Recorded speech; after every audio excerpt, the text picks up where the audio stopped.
Assalamualaikum warahmatullahi wabarakatuh. Kami dari kelompok 7 Hukum Perbuatan Melawan Hukum yang beranggotakan saya sendiri Arif Gendra Gustanto NPM 1912011325 dan rekan saya Renaldi Marpaung dengan NPM 1912011077 akan menyampaikan sedikit video pembelajaran tentang tanggung jawab yang ditimbulkan oleh hewan. Pada hakikatnya, tanggung jawab hukum merupakan kesadaran manusia akan tingkah laku atas perbuatan yang disengaja maupun tidak disengaja. Tanggung jawab juga berarti berbuat sebagai perwujudan kesadaran akan kewajibannya. Kitab Undang-Undang Hukum Perdata membagi masalah pertanggungjawaban terhadap perbuatan hukum menjadi dua golongan. Yang pertama adalah tanggung jawab langsung yang diatur dalam pasal 1365 KUH Perdata dan tanggung jawab tidak langsung yang berdasarkan pasal 1367 KUH Perdata berbunyi sebagai berikut. Seorang subjek hukum tidak hanya bertanggung jawab atas perbuatan melawan hukum yang dilakukannya, tetapi juga untuk perbuatan yang dilakukan oleh orang lain yang menjadi tanggungan dan barang-barang di bawah pengawasannya.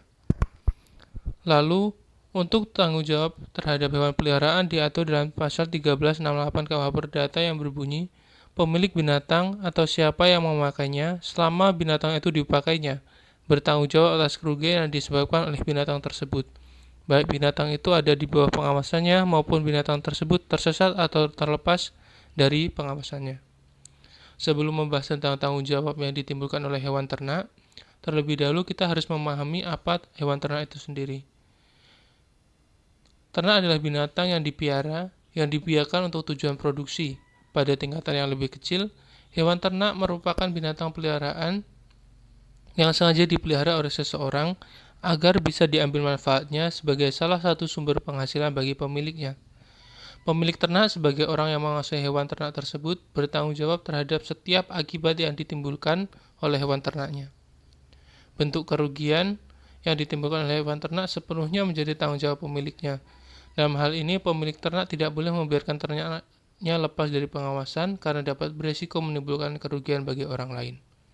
Terhadap perbuatan hukum yang dilakukan oleh ternak diatur dalam pasal 1368 KUH Perdata yang berbunyi, pemilik seekor binatang atau siapa yang memakainya adalah selama binatang itu dipakainya, bertanggung jawab tentang kerugian yang diterbitkan oleh binatang tersebut, baik binatang tersebut berada di bawah pengawasannya maupun tersesat atau terlepas dari pengawasannya. Berdasarkan ketentuan pada pasal tersebut dapat dipahami dengan jelas bahwa seseorang tidak hanya bertanggung jawab atas kerugian yang disebabkan oleh perbuatan, kelalaian, atau kekurang hati-hatiannya sendiri, tetapi juga harus bertanggung jawab atas kerugian yang disebabkan oleh binatang atau hewan miliknya. Contoh dari bentuk tanggung jawab yang ditimbulkan oleh hewan ternak adalah sebagai berikut. Desa Wana merupakan salah satu daerah di Lampung Timur yang memiliki area persawahan yang cukup luas. Sehingga selain menjadi petani, warga desa juga memiliki usaha sampingan berupa beternak hewan, khususnya sapi dan kerbau. Sudah menjadi kebiasaan apabila musim panen tiba, warga sekitar melepaskan hewan ternaknya ke petak-petak sawah yang telah dipanen atau yang biasa dikenal dengan istilah angon. Biasanya kegiatan ini dilakukan pada pagi hingga menjelang siang hari. Adi sebagai salah satu warga desa juga melakukan hal yang sama, yaitu melepaskan ternaknya di area persawahan yang telah dipanen. Namun, karena pagi itu ia buru-buru hendak pergi ke pasar, ia lupa untuk mengikat ternaknya dan tidak mengawasi ternak hewan tersebut. Di antara petak sawah tersebut ternyata terdapat satu petak sawah yang ditanami tanaman palawija milik Pak Anto berupa tanaman jagung yang masih berumur 1 bulan.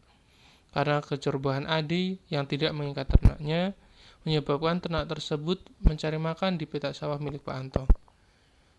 Akibatnya, ternak tersebut menghabiskan separuh dari tanaman jagung Pak Anto. Pak Anto pun mengalami kerugian dan gagal panen. Dari contoh di atas dapat digolongkan sebagai suatu perbuatan melawan hukum karena telah memenuhi unsur dari perbuatan melawan hukum itu sendiri, yaitu berupa perbuatan yang menimbulkan kerugian yang dilakukan dengan kesalahan, dalam contoh ini berupa kelalaian, dan antara perbuatan dan kerugian yang timbul harus ada hubungan kausal. Perbuatan Adi yang tidak mengikat ternaknya menyebabkan ternak tersebut masuk ke dalam petak sawah milik Pak Anto. Kerugian yang timbul adalah Pak Anto kehilangan separuh dari tanaman jagungnya karena telah dimakan oleh ternak Adi dan mengalami gagal panen. Maka dapat dipahami perbuatan lalai yang dilakukan oleh Adi sebagai suatu perbuatan melawan hukum. Dalam hal ini, maka telah terbukti Adi melakukan suatu perbuatan yang merugikan orang lain.